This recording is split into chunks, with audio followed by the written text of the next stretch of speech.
कहानी की शुरुआत खूबसूरत मैंडी से होती है। चेहरे के साथ साथ उसका बदन भी बेहद खूबसूरत था। अपनी माँ की मौत के बाद मैंडी इस घर में अकेली ही रहती थी। मैंडी की माँ तो मर गई थी, लेकिन लोन के पैसों से ये घर खरीदकर मैंडी को दे गई थी, जिसकी किश्तें मैंडी आज तक भर रही थी। पैसे कमाने के लिए मैंडी दो नौकरियाँ करती है, दिन के समय बारटेंडर की और रात को टैक्सी चलाने की। आज लैरी नाम का आदमी मैंडी की गाड़ी उठाने आया था। असल में मैंडी घर की किश्त नहीं भर पाई थी, इसीलिए लैरी उसकी गाड़ी उठाने आया था। अपना अकेलापन दूर करने के लिए मैंडी के कई प्रेमी थे और लैरी भी उन्हीं में से एक था, इसलिए मैंडी उसे रिझाने लगती है ताकि वो उसकी गाड़ी छोड़ दे। लेकिन तभी मैंडी के घर से एक लड़का निक्कर पहने बाहर निकलता है। लैरी के पूछने पर मैंडी बताती है कि ये मेरा चचेरा भाई है, जबकि वो लड़का पीछे से आकर मैंडी के तरबूज निचोड़ने लगा। ये देखकर लैरी सब समझ जाता है और मैंडी की गाड़ी ले जाता है। इसके बाद मैंडी अपने काम पर जाती है। यहाँ वो अपनी सहेली सारा और उसके पति ब्रूस को अपनी परेशानी बताती है। गाड़ी के बिना घर की किश्त भरना मैंडी के लिए मुश्किल था। सारा उसे सेकंड हैंड गाड़ी लेने की सलाह देती है, मगर मैंडी के पास इतने पैसे नहीं थे। तभी उसकी नजर एक इश्तिहार पर पड़ती है, जिसमें एक अमीर पेरेंट्स को अपने बेटे के लिए एक गर्म प्रेमिका की जरूरत थी, जो उनके बेटे को जिस्मानी खेल खेलना सिखा सके, और इस काम को करने वाली लड़की को नई चमचमाती गाड़ी इनाम में दी जाएगी। इनाम में गाड़ी देखकर मैंडी इस काम को करने का फैसला करती है। अगले ही दिन वो परिवार से मिलने निकल पड़ी। ये परिवार शहर का काफी अमीर परिवार था। पति का नाम जेम्स और पत्नी का नाम सलीना था। जल्दी ही मैंडी इनके घर पहुंच जाती है। सलीना और जेम्स उसका स्वागत करते हैं। घर के बाहर ही इनाम की गाड़ी खड़ी थी, जिसे देखकर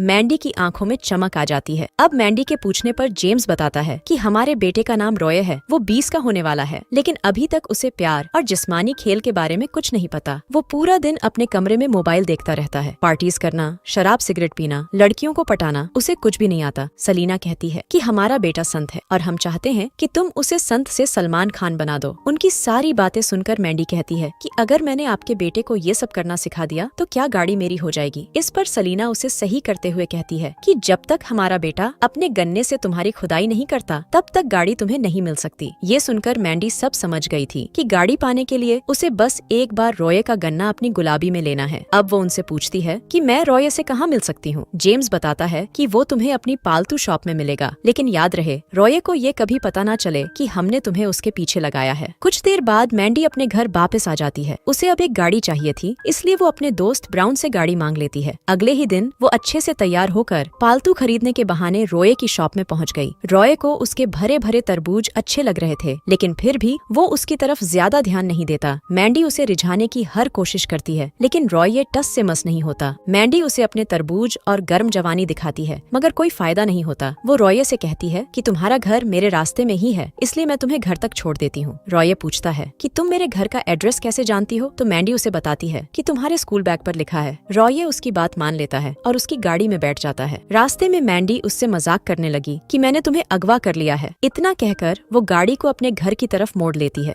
और तभी रॉय की नजर गाड़ी में रखे हथियारों पर पड़ती है, जिन्हें देखकर वो बहुत घबरा गया। वो पुलिस को फोन करना चाहता था, लेकिन मैंडी उसका फोन छीन लेती है। अब जैसे ही गाड़ी रुकी तो रॉय जल्दी जल्दी गाड़ी से उतरकर मैंडी के चेहरे पर पेपर स्प्रे डाल देता है, जिसके बाद वो उसे डांटते हुए कहती है कि मैं तुम्हें सच में अगवा नहीं कर रही थी, मुझे तुम अच्छे लगते हो, इसीलिए मैंने ये सब कुछ तुम्हारे साथ डेट पर चलने के लिए किया था। सच्चाई जानकर रॉय उसके चेहरे पर पानी डालता है ताकि उसकी आंखें ठीक हो जाएं। साथ ही उसके साथ डेट पर चलने को भी मान जाता है। शाम को मैंडी तैयार होकर एक रेस्टोरेंट में बैठी रॉय का इंतजार कर रही थी। तभी रॉय भी वहाँ पहुँच जाता है, जिसका स्टाइल देखकर सभी लोग हंसने लगते हैं, क्योंकि उसने कोट के साथ निक्कर पहन रखी थी। लेकिन मैंडी को उसका अंदाज पसंद आता है। मैंडी दोनों के लिए दारू मंगाती है। रॉय ने कभी दारू नहीं पी थी, जिसके बाद मैंडी पहले उसे जबरदस्ती दारू पिलाती है और फिर उसे लेकर बीच पर घूमने आ जाती है। वो रॉय के साथ समुद्र में मजे करना चाहती थी, लेकिन रॉय मना करता है। अब वो अपने कपड़े उतार कर उसे अपने तरबूज दिखाती है, लेकिन कोई फायदा नहीं होता। अब वो अकेली ही समुद्र में मजे करने चली गई। उसे मजे करते देख रॉय ने भी अपने कपड़े उतार दिए और फिर मैंडी के पास आ गया। इसी दौरान कुछ बदमाश आकर उनके कपड़े चुरा लेते हैं, जिन्हें देखकर रॉय तो डर गया था, लेकिन मैंडी नहीं डरती। वो पानी से बाहर आकर बदमाशों की जमकर धुलाई करती है, जिसके बाद बदमाशों ने उनके कपड़े वापस कर दिए थे। उसका ये अंदाज देखकर रॉय काफी हैरान था। मैंडी उसका गन्ना अपनी गुफा में लेना चाहती थी, मगर रॉय नहीं मानता। मैंडी हर हाल में इनाम की गाड़ी पाना चाहती थी और इसी चाहत में वो उसे अपने घर ले आती है। यहाँ वो रॉय को रिझाने की बहुत कोशिशें करती है, लेकिन हमारे संत रॉय पर कोई असर नहीं हो रहा था। मैंडी कभी उसे अपने तरबूज दिखाती है तो कभी उसके सामने घोड़ी बनती है ताकि रॉय का गन्ना कुछ हरकत करे, मगर रॉय तो रॉय था। पूरी रात ये दोनों खूब बातें करते हैं और दोनों में अच्छी अच्छी दोस्ती हो जाती है। अब दोनों खूब मजे करने लगे थे, नए नए खेल खेलने लगे थे। धीरे धीरे ये दोनों करीब आ रहे थे। ऐसे ही एक दिन रॉय हिम्मत कर मैंडी के रसीले होठों का स्वाद चखता है। एक बार मैंडी ने रॉय को बताया था कि वो कभी प्रॉम पार्टी में नहीं गई, इसलिए आज वो दोनों एक होटल में खाना खाने जाते हैं। रॉय मैंडी के लिए पियानो बजाता है ताकि मैंडी प्रॉम का मजा ले सके। इसी दौरान वहाँ रॉय को उसकी एक दोस्त नैटली मिल जाती है। नैटली रॉय को अपने घर एक पार्टी में आने को कहती है। उन दोनों को करीब देखकर मैंडी को जलन होने लगी थी। जलन के मारे वो दारू पीने लगती है। वैसे उसने रॉय को काफी हद तक बदल दिया था। रॉय को दारू पीना, पार्टीज करना, लड़कियों के साथ बात करना अच्छा लगने लगा था।